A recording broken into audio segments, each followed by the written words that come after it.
Most welcome to Historiaspanarna, History Reconnaissance. This is America's Call to Arms 1941, a reminder that democracy must be defended in 2022, as well as it had in 1941. The battle against the forces of evil and tyranny is not over. And please, like, share and subscribe, it means a lot to us.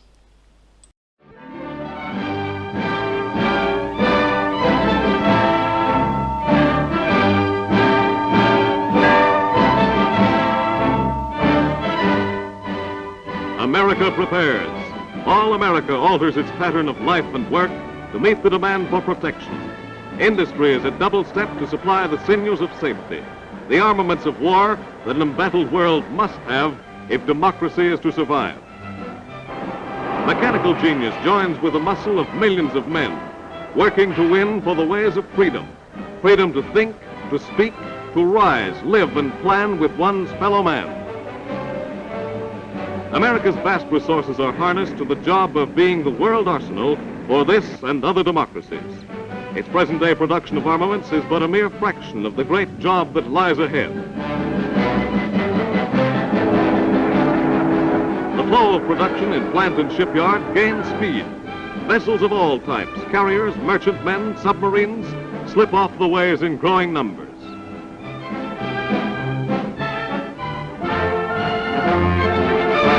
And the beat of feet sounds over the land. Feet intent on training, on growing fit for whatever destiny holds ahead. Heroes, every one. Heroes by the million. Men who abandon home and vocations that they may be ready to defend democracy if necessary. Sturdy of body, firm in spirit, seamen, marines, soldiers, and flyers. A huge civilian army joins in this great defense program. Rigid, rough work, this training. Actual combat is simulated, conditions met and mastered. No problem that may arise will find these men wanting. Men like these are not to be stopped. No individual, no evasive words or deeds, no group action or selfish interests will be allowed to impede their growing strength, effectiveness, and safety. For it is they who are sacrificing every advantage of civilian life. They who hold the torch of freedom closest. Every division of the Army, Navy, and Marine Corps is rapidly instructed in the modern methods of defense and offense. All America is behind these armaments, supplying an uninterrupted flow of materials for machines of mechanized might.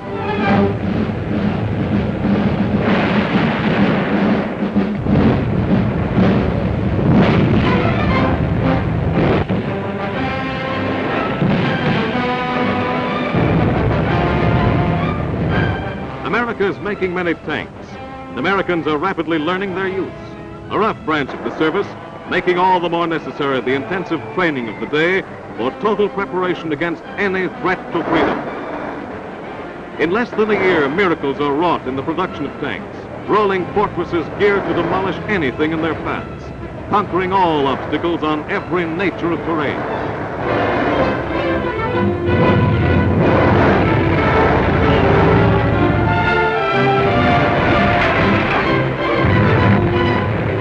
Americans must know their every phase for defense and self-protection.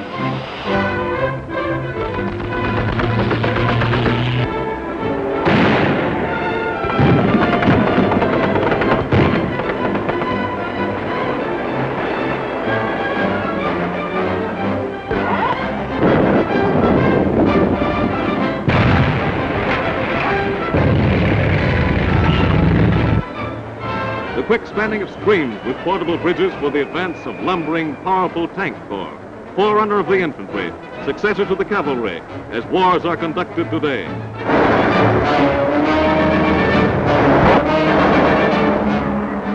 Scout cars are a new development. More are needed, more will be supplied.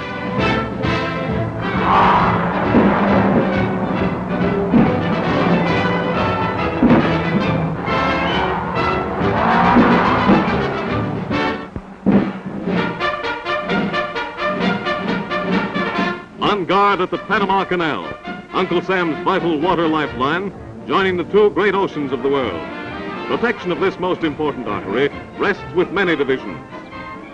Its Air Force, searching eyes that look down from the sky, from the Atlantic to the Pacific. Soldiers, sailors, and Marines are trained especially to guard this long, thin link, permitting quick disposition of naval units from one ocean to the other, allowing supply and merchant ships safe passage for their cargoes of war or peacetime.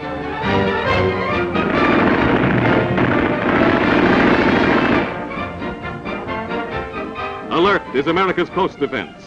Now it takes on new importance.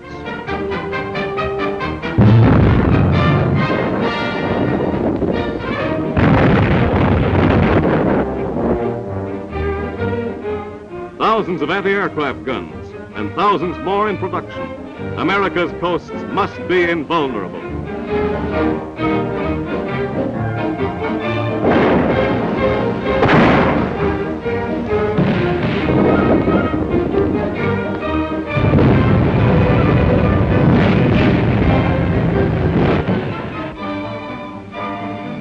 America's Army takes to the air, while more and more bombers roll off the assembly lines at high-powered factories.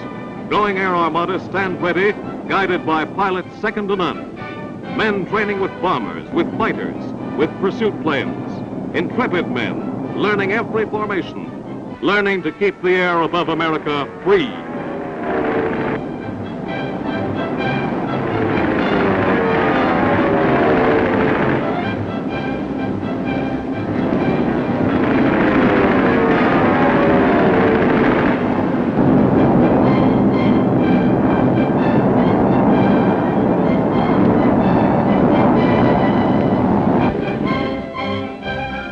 Long before any foreign nation utilized parachute jumping as a practical form of warfare, Uncle Sam's Air Force had perfected this means of offense and of defense.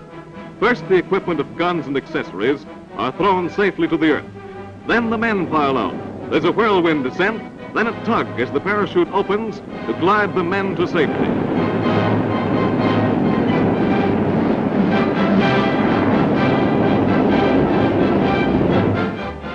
Now the slow-motion camera analyzes the jumps.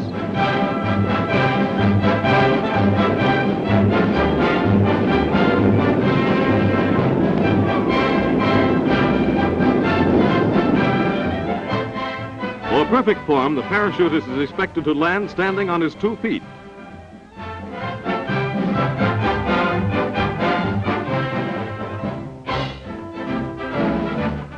The United States Navy's newest triple threat, its Mosquito Torpedo Squadron, mile-a-minute craft designed for harbor protection, coast patrol, and hit-and-run attacks. Each manned by a picked crew of 9, they carry 4 torpedoes and twin machine guns. Before the skyline of New York City, they paint a threatening picture to those who would dare attempt invasion of our shores and of our liberty.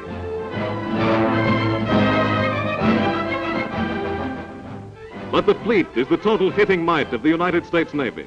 Gigantic floating fortresses designed to carry massive guns and deliver their unharnessed fire in defense of the nation's shores. America's call to arms directs a 2-ocean navy of heavy cruisers, destroyers, submarines, and planes. Planes ever growing in effectiveness to find the enemy, bomb him, chase his planes from the air, and observe the fire of their own battleships. The Navy Sky Warship spreads its wings, a huge 30-ton super bomber, a 4-engined monster, fast and formidable. More destroyers are on the way to make the 2-ocean Navy a reality.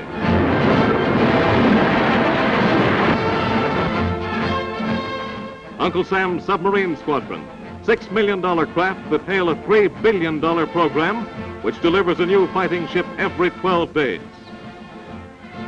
Eyes under the sea. Eyes for defense.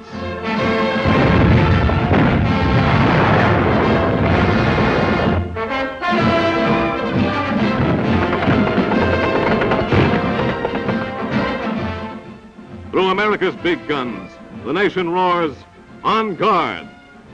On guard to the end that Uncle Sam's manpower in industry, manpower in action, shall continue to answer America's call to arms. That's all, folks. Thanks for watching. Please like and subscribe.